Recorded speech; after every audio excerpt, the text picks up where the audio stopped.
Hey, I'm Coach Cadd. I'm an online coach and I help people change their bodies by taking advanced bodybuilding concepts and making them simple and practical. Today, we're going to take a deep dive down the sometimes good but mostly bad and ugly world that is fitness TikTok advice. Now, some of these I've seen before, most of them will be new to me, so you're going to get my honest reactions on a lot of these, and I'm going to try and break down what I'm seeing and also give you some handy tips that you can take home. So to be honest, I'm a little bit nervous how this is going to go, but let's get into it. And I had some technical difficulties, so I had to film this in 2 parts. So I'm going to roll the credits, and then you can play a little game of spot the difference in the comments. Enjoy.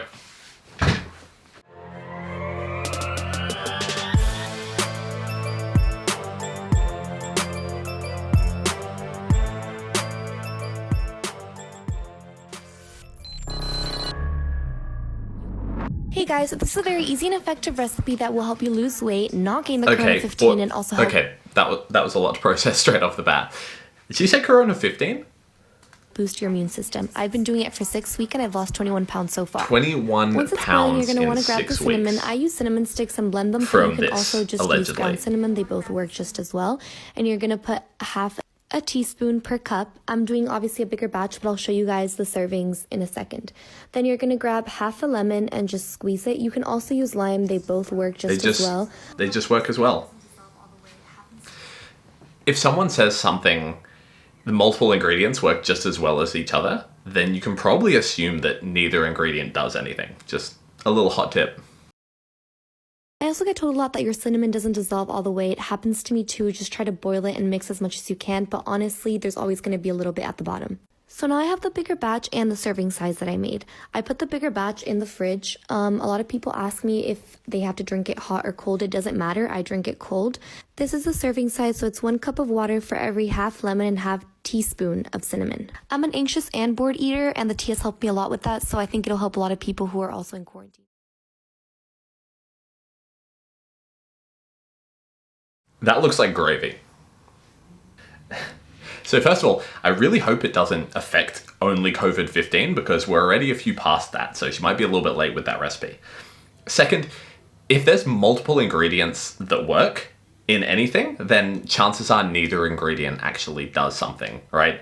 If it's going to have some magic fat loss ability, then you would assume that the recipe and the ingredients would actually be pretty important. If you can use lemon or lime or this cinnamon or that cinnamon, then there's a good chance it probably doesn't do anything, in case you needed more proof of that.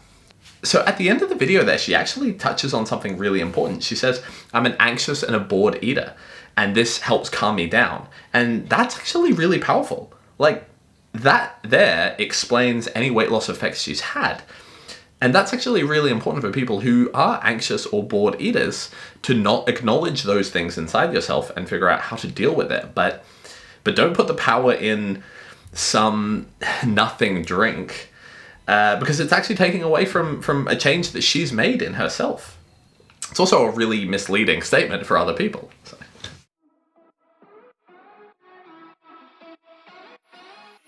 We were undiscovered, didn't care for one another, you and I. Thought I was okay, till something in me changed, don't know why. You got me high, but I'm sober.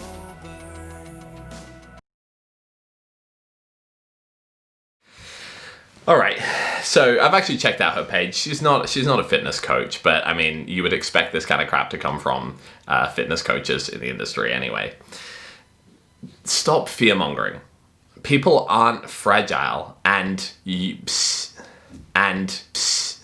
thing about this is fear-mongering is so big in the fitness industry. And I don't think she's even in the fitness industry, but to say that you're going to be wheelchair bound and your lower back and your muscles have deteriorated, like, it's just crap. And it's just based on fear mongering and people trying to drive sales. It's a really underhanded tactic, but humans aren't fragile, right? Posture has a very poor correlation with pain, very poor association with any kind of pain, any kind of ongoing pain. People who have the worst posture sometimes don't have any pain, and sometimes people who have really bad pain have excellent posture. That exercise I actually like, or that movement, but like as a general stretch or just something to break up your day and get some movement in, there's nothing magic about it, and I promise you your muscles haven't deteriorated and you're not going to end up in a wheelchair if you can't do that exercise. Want to make your waist smaller? You gotta do this. All right, I already know this is good. Just, please don't be a vacuum. It's always a vacuum. Make sure for any core movement you're doing that for each rep you exhale first, tighten your core, and then do it. So first exhale, tighten the core, then pop the crunch. That way your core will become flat and tight.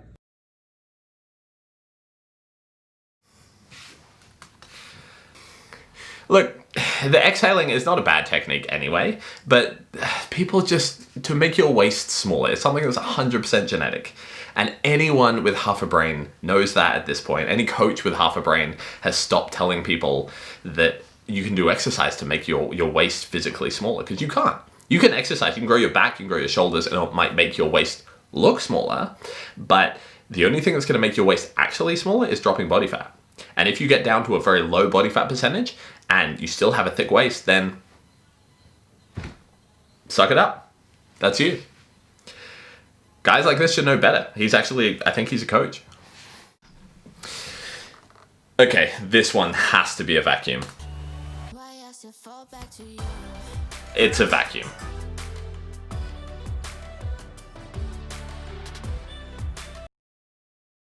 Thin waist and improves digestion. Why do people feel like they need to make bigger claims about these things? Why do you need to sell someone on a vacuum? Just tell them that it's a good idea to learn how to control their abdominal muscles the same way you would with any other exercise. Right? If someone does a lat flare, learns how to flare their back or tense their biceps, that's a useful skill. It's useful if you're training to be able to contract the muscles that you're trying to train. But we don't expect it to change the structure of the muscle. We don't expect that, like if you want to get bigger biceps, it's helpful if you know how to flex your biceps. But we don't tell people that if you stand there naked in front of the mirror and flex your bicep will get smaller or bigger. So why do we think that teaching someone how to contract the abdominal muscles is suddenly going to change the structure of it? And it's always a vacuum. It's always vacuums. They make you look smaller. That's it. Potentially.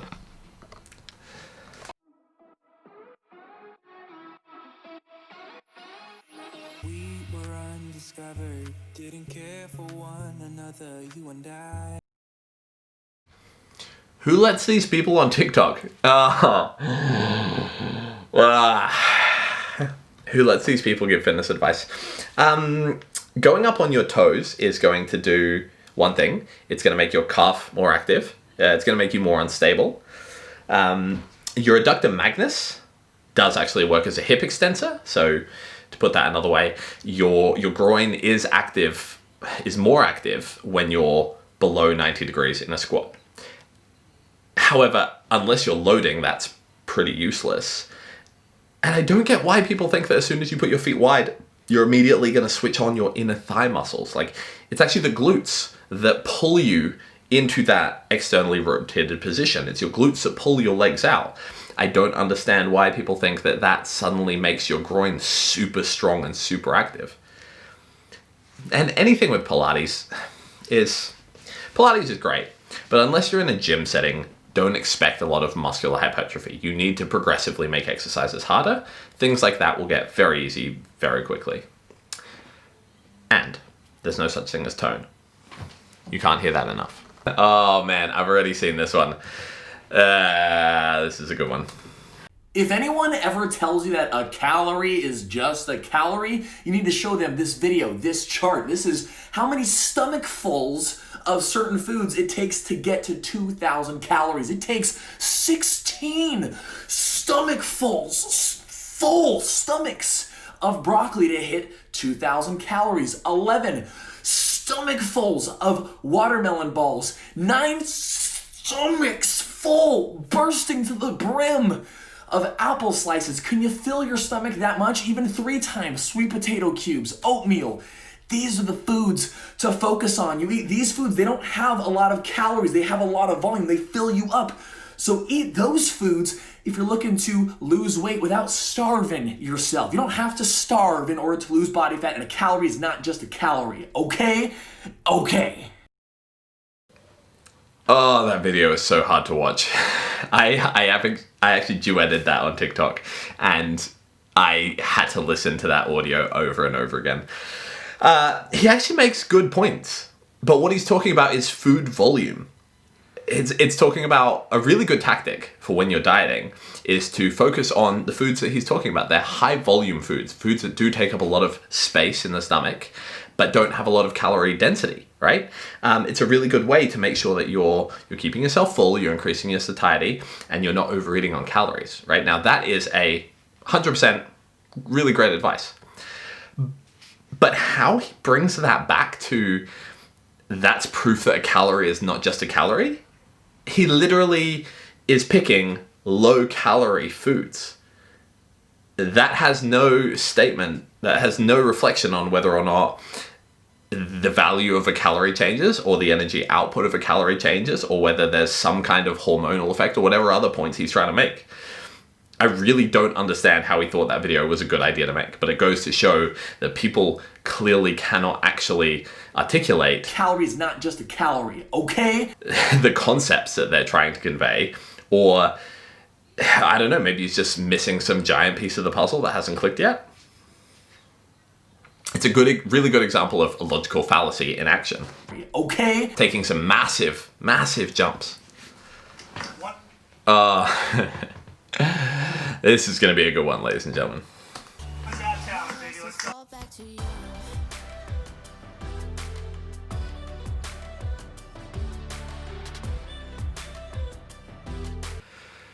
On today's episode of Things That Are Hard Are Not Smart or Good For You, we have punching people in the abs while they're crunching.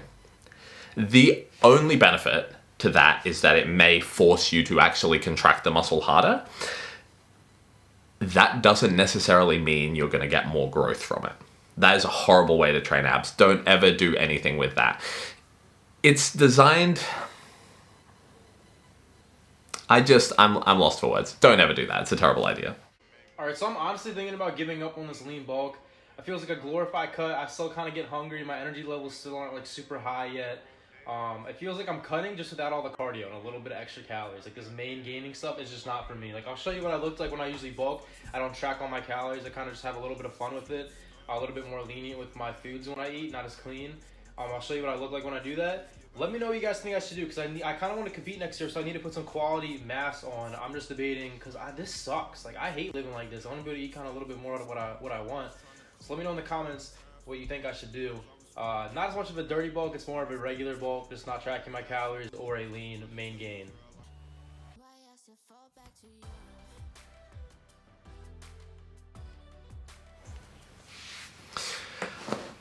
All right, so I saw this when Alex originally put it up, and I'm not sure if it was a joke post because the audio was something a little bit different, but it's a really important sentiment either way. A lot of people don't really appreciate how hard bulking is.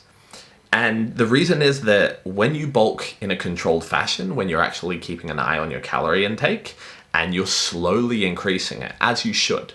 So we really only want to be putting on, at most kind of 1% of your body fat every couple of weeks, right? Now, the slower you can bulk, the better, because it's important in a massing or a bulking phase to put on weight. We want you to be in a calorie surplus, but building muscle takes time. And even if you're in 1,000 calorie surplus every week or a 200 calorie surplus every week, there's still a limit to how much muscle you can actually put on in that week.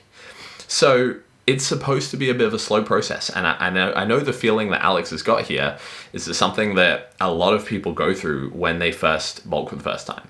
The thing is, he's got a lot of muscle, he looks good anyway, but it really just is about that process of committing to the off season, because it's fun being shredded, but really you don't make any progress there. Like that is not where you want to be spending most of your year.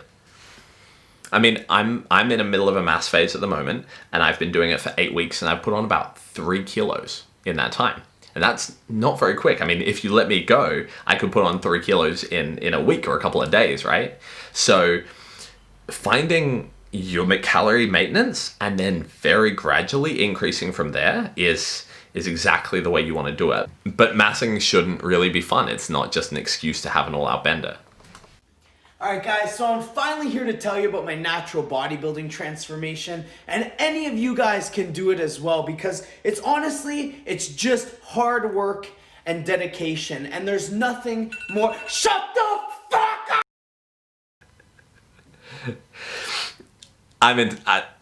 That gets me. That gets me. Roid rage isn't really a thing, and a lot of time it does get a really bad reputation, when realistically it's more likely that it's angry people who then get drawn to steroids and then give it a bad name, because some of the nicest, biggest people I know are on steroids and they're absolute gentlemen, or really nice ladies who have insane amounts of muscle mass. But I love people like that can just pay themselves out. All right, and that brings us to the end of part 1. I really like making these videos, but it also triggers me a lot and I get real sweaty on some of them. So I hope you guys enjoyed. I'll be making a few more videos like this, but I like to focus mostly on some of the longer form educational content. So feel free to check out some of my other videos. I've got lots of exercise tutorials, lots of general advice on how to improve your body and your training. If you've enjoyed this video, I would really appreciate it if you can drop a comment and a like. If you haven't enjoyed this video, still drop me a comment and a like, because it all helps me defeat the algorithm. I've also got 2 more coaching spots open until the end of the year, and then I'll be starting a waitlist. So if you are interested in working with me one-on-one, make sure you get in quick. If not, but you do enjoy the content that I put out, I've just started a Buy Me a Coffee page. So it's a way that you can just donate a little bit of money to help fund a lot of my free content. Basically, you'll be supporting my caffeine addiction, so every little bit helps and I appreciate it. And you can catch me pretty much everywhere else on the internet at Coach Cadd. See you next time.